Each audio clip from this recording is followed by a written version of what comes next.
Assalamualaikum warahmatullahi wabarakatuh. Bismillahirrahmanirrahim.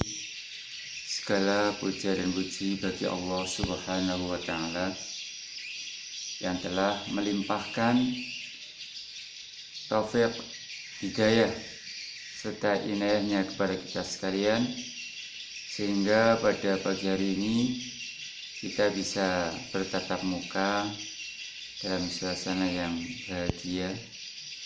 Semoga pertemuan ini bisa membawa manfaat, barokah, maslahat kepada kita semua. Amin, Allahumma amin. Rahmat dan salam, salawat serta salam semoga terlimpahkan ke hadirat Nabi Agung Muhammad Sallallahu Alaihi Wasallam, Nabi akhir zaman, Nabi yang membawa kita dari zaman jahiliyah menuju ke zaman nuroniyah. Semoga kita semua tergolong umat beliau yang mendapatkan syafaatnya besok yaumil qiyamah. Amin, Allahumma amin. Melanjutkan cerita pelajaran Sabtu kemarin, bahwa tahun kelahiran Nabi Agung Muhammad Sallallahu Alaihi Wasallam disebut Amul Fil atau tahun gajah karena bertepatan dengan Raja Habasyah. Habasyah itu Ethiopia. Jadi Raja Ethiopia ini, Habasyah ini, Raja Habasyah ini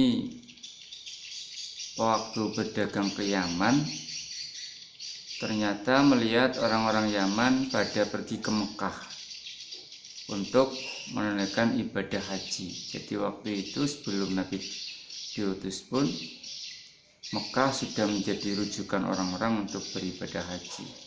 Cuma tata caranya bagaimana? Nah ini yang berbeda dengan tata cara haji sekarang.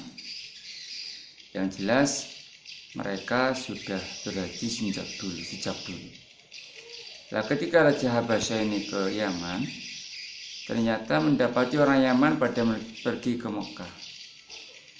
Akhirnya Raja Habasyah merasa syirik dan dia ingin agar orang-orang Yaman ini haji ke Habasyah, ke Ethiopia.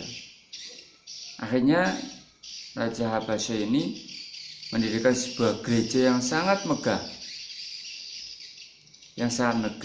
Kubahnya dari emas dan lantainya dari marmer. Tapi ternyata mereka, orang-orang Yaman, tidak mau berpindah dari Mekah ke gereja Raja Habasyah, enggak mau.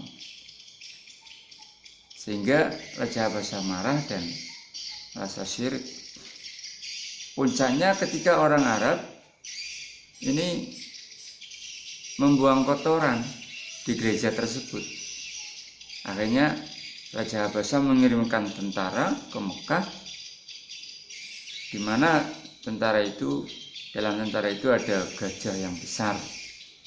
Diabadikan dalam surat Al-Quran, dalam surat Al-Fil, alam taro kaifa fa'ala rabbuka biashabil fil alam yaj'al kaydahum fi tadlil wa arsala 'alaihim tayran ababil tarmihim bihijaratin min sijil faj'alahum ka'asfin ma'kul. Mereka menyerang Ka'bah dari Ethiopia, dari Habasyah ke Mekah. Padahal jarak antara Ethiopia, Habasyah ke Mekah itu 5.000 kilo lebih sekian ratus. 5.000 sekian ratus kilo lah. Kalau dari Sabang sampai Merauke itu hanya 5.200-an, 5.200 kilo. Habasyah ke Mekah ini lebih dari itu, tapi enggak terpaut banyak, paling cuma berapa ratus kilometer. Jadi mereka dari Habasyah ke Mekah akan merobohkan Ka'bah, tapi Allah tidak meridhoi dan Allah mengirimkan burung ababil itu, di mana dalam batu yang dipegang, dibawa oleh burung ababil ini tertulis nama masing-masing siapa yang akan terkena batu tersebut. Oleh karena itu tahun kelahiran Nabi disebut Amul Fil atau tahun gajah. Kemudian kemarin juga diterangkan tentang penyusuan Rasulullah Shallallahu Alaihi Wasallam, bahwa saat Rasulullah masih kecil ini pernah disusui oleh Thuwaibah al-Aslamiyah, setelah itu disusui oleh Halimah As-Sa'diyah. Singkat cerita, di Bani Sa'din, ya, As-Sa'diyah itu nisbat sebuah kota namanya suku Sa'din, Bani Sa'din, ya. Akhirnya 40 pasutri atau pasangan suami istri dari Bani Sa'din, termasuk di dalamnya Ibu Halimah bersama suaminya, ini pergi ke Mekah untuk mencari bayi yang akan mereka susui, yang akan mereka rawat, dengan harapan mereka nanti dapat imbalan dari orang tua si bayi. Lah, diceritakan dalam kitab-kitab bahwa Halimah ini ontanya ini paling tua, paling kurus. Jadi di antara 40 pasangan suami istri ini, yang paling akhir sampai di kota Mekah ini Halimah dan suaminya. Semuanya sudah sampai di Mekah lebih dulu, Halimah dan suaminya terlambat. Sehingga ketika sampai di Mekah, ternyata bayi-bayi yang kaya-kaya ini sudah diambil oleh teman-temannya. Tinggal seorang bayi laki-laki, yaitu Rasulullah Shallallahu Alaihi Wasallam, yang belum diambil oleh siapapun. Kenapa teman-teman Halimah nggak mau mengambil Nabi? Karena mereka nggak mau merawat anak yatim. Sebab anak yatim ini biasanya hartanya kurang. Ini teman-teman Halimah, maka nggak mau mengambil Halimah. Jadi ketika Ibu Halimah datang, ditawari Nabi Agung Muhammad yang anak yatim ini, Halimah bertanya pada suaminya, ini bagaimana Pak, ada bayi tapi yatim.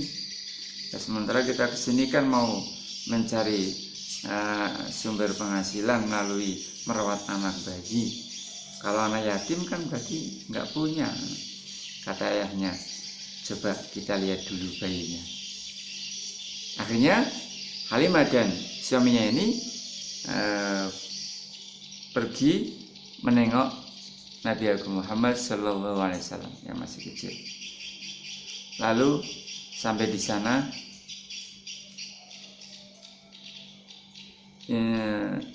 ayah atau suami dari Ibu Halimah ini membuka kedua mata Rasulullah Sallallahu Alaihi Wasallam.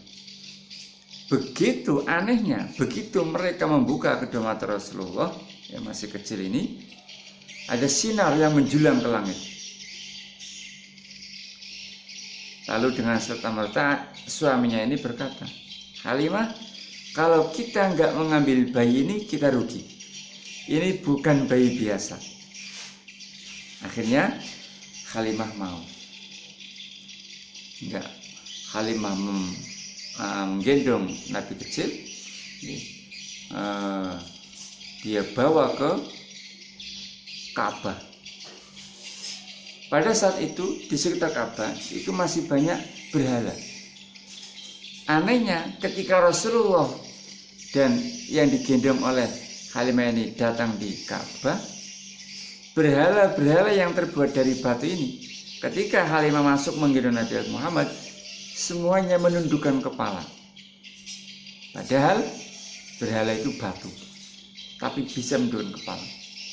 Dan lebih aneh lagi, ketika Halimah ingin menciumkan mulut Rasulullah kepada Hajar Aswad, bukan Rasulullah yang mendekat, tapi malah Hajar Aswad yang mendekat kepada mulut baginda Nabi Agung Muhammad Sallallahu Alaihi Wasallam. Sallallahu Alaihi Nabi. Tadi saya sampaikan bahwa Halimah ini terlambat, yang datang paling akhir karena ontanya paling tua, paling kurus. Anehnya ketika Ibu Halimah sudah membawa Rasulullah, onta yang tadinya jalannya lambat, yang paling akhir datang di Mekah, tiba-tiba ketika sudah membawa Rasulullah, onta ini berjalan paling cepat. Bahkan onta-onta temannya yang sudah pulang terlebih dahulu, semuanya kesalip semua. Sampai teman-temannya bilang, Halimah, Halimah, tunggu Halimah, tunggu. Saking cepatnya. Dan ketika Halimah pulang membawa Rasulullah, tidak ada bebatuan, tidak ada pepohonan yang terlewati oleh mereka, kecuali pohon dan batu itu membaca salam, mengucapkan salam, Assalamualaikum ya Rasulullah, Assalamualaikum ya Rasulullah.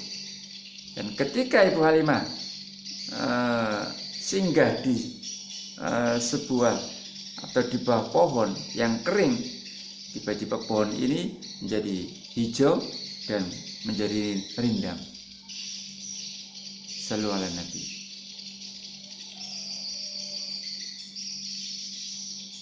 Inilah sekelumit cerita tentang Nabi Agung Muhammad Sallallahu Alaihi Wasallam. Selanjutnya, pelajaran kali ini adalah pelajaran sejarah tentang